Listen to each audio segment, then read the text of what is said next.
Gavanas mawuok Nyanza oyangoni aluorano nikod mwandu mobup maka sirkal oketo maino mar bero to nyalo ting'o malo dongruok. Gavanas go oyangoni sectors mopogore kaka mar pur, weche apida koda peini, lupo e kind mamoko nyalo kelo lokruok ne jo Nyanza to mana koket maino matiyo kodgi maber kendo berogi.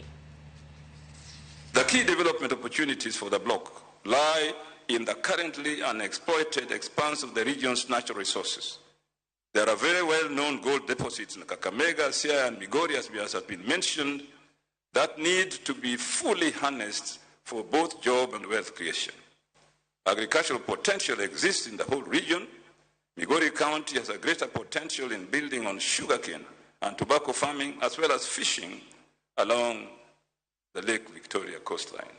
Kisumu and Homa Bay counties have potential for rice and cotton farming, as well as the cultivation of sorghum and sugarcane. Most of these projects form the traditional mainstay of the bloc's economy and need to be sustainably harnessed for the good of our people.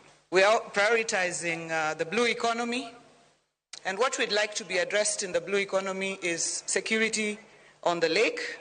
It is important. It is affecting our people on there. We are prioritizing agriculture. We should not be a blender, because our teas used to blend other teas globally.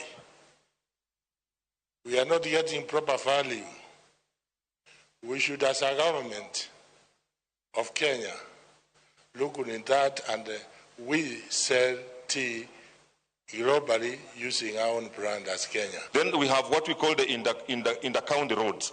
We also want to discuss, because as a region we have 14 counties, so that when you have a road from Bungoma crossing over to Kakamega, Kakamega should be able to pick it up so that it continues, so that there's a seamless flow of traffic, on our road.